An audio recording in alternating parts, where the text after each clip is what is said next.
Bienvenue dans cette Minute Utile du musicien, les amis. Aujourd'hui, j'aurais envie de vous faire bosser un peu, jazzifier vos blues, vos impro blues, avec peu de choses. C'est-à-dire, souvent on pense que c'est des outils qu'il nous faut, c'est-à-dire des nouvelles gammes, des gammes diminuées, tout ça. C'est très bien la gamme diminuée, j'adore, je suis fan. Mais c'est pas forcément ça qu'il vous faut pour jouer plus jazz.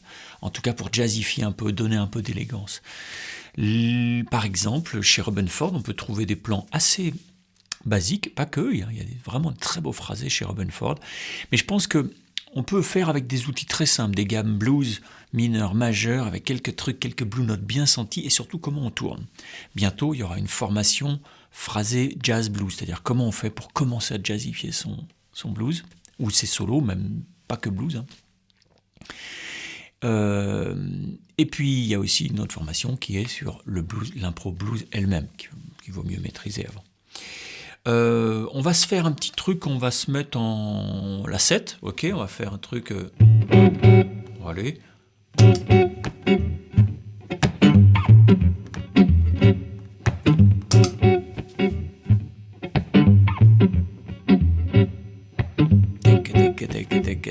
Bon, avant un double croche, j'espère que ce sera pas trop vite.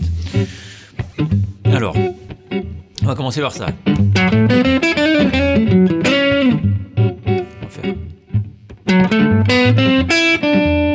Ok, on va voir ce que c'est.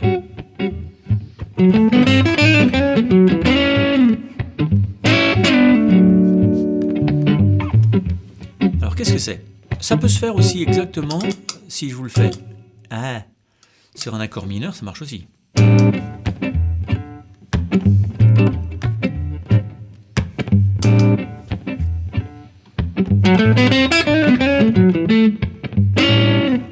Ok. En tout cas, c'est bluesy. Ok, un son un peu bluesy. Ce qu'il fait là, c'est qu'il fait, on est en la 7 ou la mineur 7 ou la blues. Ça c'est quoi ça? C'est quoi? C'est un bout de torien. Non, ça c'est une gamme blues majeur.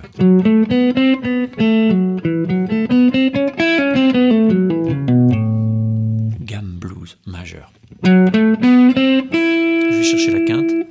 Ici je passe par la quarte qui n'est pas dans la gamme. Elle est plutôt dans la penta mineure, celle-là. Ok. Ok, cette note-là, elle est dans la gamme penta mineure. C'est souvent ce qui affirme la couleur mineure par rapport à la couleur majeure. Puisqu'on n'arrête pas de mélanger les tierces, à un moment, le plan, on se dit, bon, il est mineur ou il est majeur? Mais souvent, ce qui va faire basculer du côté penta mineur, c'est quand il y a une quarte. Ok. Ça, c'est ce qui vous donnera la piste. Bon, après, on s'en fout de ce que c'est. Ce qui compte, c'est que ça sonne. Ok. Alors ici, quinte, quarte, je viens faire un petit trill sur la B5, la quinte diminuée, qui sonne blueseux. Ok.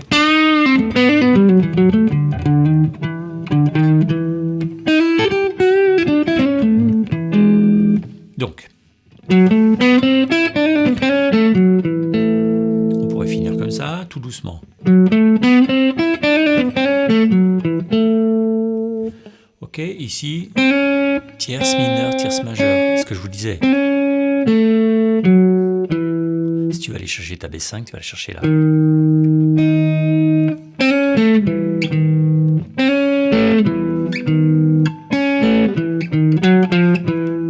Ok, il y a des zones un peu érogènes ici, hein, d'accord.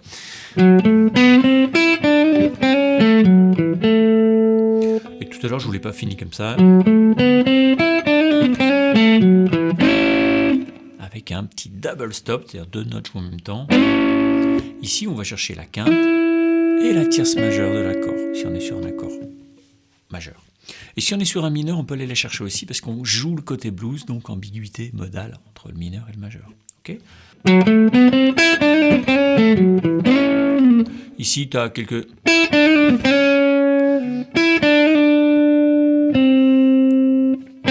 Et ça, c'est une appoggiature.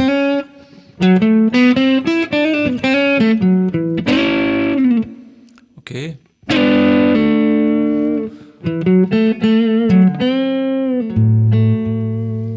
Là, on est en penta majeur. On est plutôt dans le son majeur.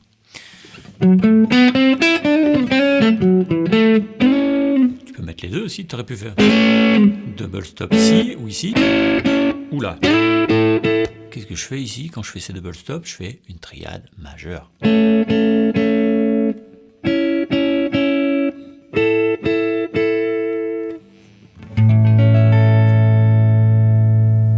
Idem, même chose. Dans ce plan-là, ce qu'on voit, c'est l'ambiguïté entre le mineur et le majeur. L'emploi de la B5, quinte diminuée, ok. La gamme plutôt majeure. Ok, mais aussi... Ça, c'est plutôt dans la pentamineur. D'ailleurs, très souvent, il va mélanger blues mineur, blues majeur, d'accord?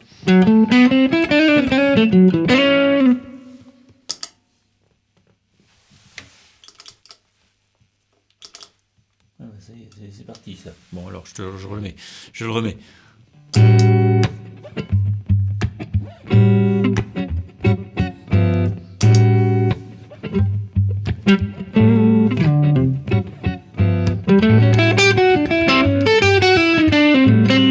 vois, il va pouvoir faire ça. Ça c'est quoi? C'est un arpège majeur, un arpège septième.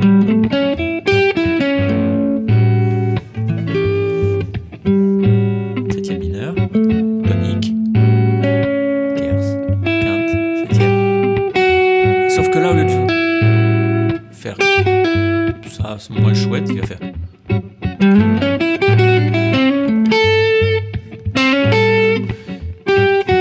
Bon, j'arrête ça pour l'instant. Il fait. Il saute une note. Donc là, ici, ça pourrait être des quartes si on le faisait sur d'autres étages de la gamme, mais là, c'est des tierces. On en parlera dans cette formation de jazz blues. Il y a un gros travail à faire là-dessus pour gagner en élégance.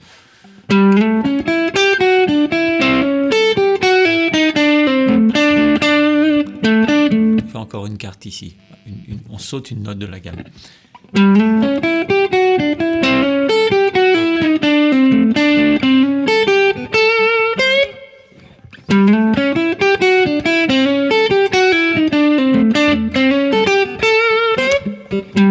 Ok.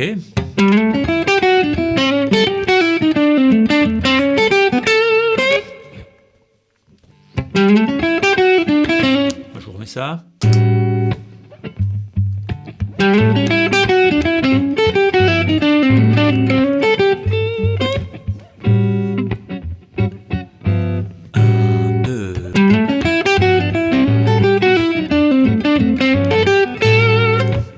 C'est plutôt comme ça que ça va tomber, ça, si j'ai bien anticipé le truc. Pour que ça tombe sur le 1. 1, 2.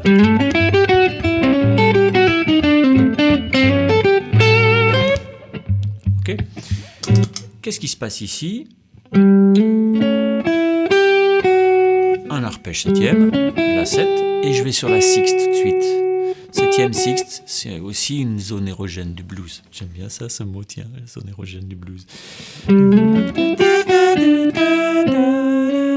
Tierce mineure, tierce majeure. Donc là, on est clairement plutôt en pentamineur. Même si il commence par l'arpège, mais tout de suite... Pentamineur 6, on y viendra aussi dans cette formation.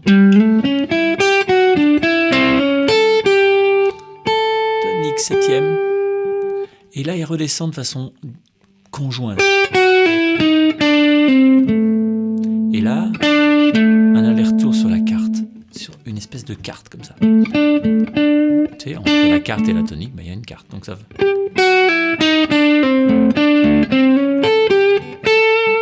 Et ici, pour mettre bien en valeur celle-là, on vire la note qu'avant. Toi, il en manque une.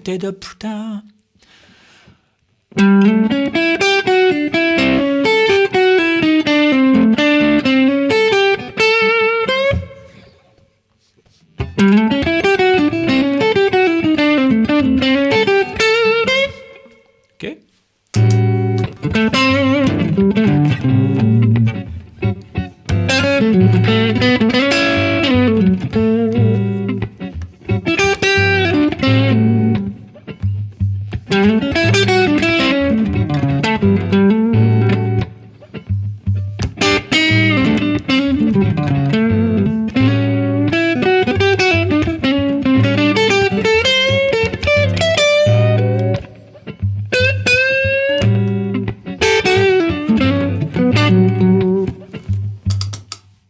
faut pas hésiter aussi à mettre du rebond un peu.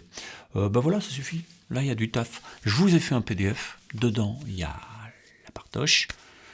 Ce sera dans l'espace premium, dans Jazz Impro, d'accord? Parce que c'est pas tout à fait une étude de style à la Robin Ford. On se sert de Robin Ford pour commencer à aller vers le jazz. Donc on parle plutôt de phrasé jazzy, ok. Ne pensez pas que le jazz c'est que pour les musiciens, que c'est une musique de merde parce que c'est complètement un truc d'intello, c'est pas du tout le cas. Quand vous écoutez Robin Ford, ce que vous aimez par rapport à d'autres bluesmen qui sont plus classiques, plus basiques, ben c'est justement ça. C'est l'espèce de fraîcheur mélodico-harmonique qu'il peut apporter. Et c'est un premier pas vers le jazz. Je pense que Robin Ford, c'est une très bonne porte d'entrée vers quelque chose d'un peu plus élégant. Même sans aller vers le jazz à la Wes Montgomery. Vous n'êtes pas obligé d'aimer ça. Ok ? Mais ça pourrait bien faire du bien à votre What else ? Bye bye.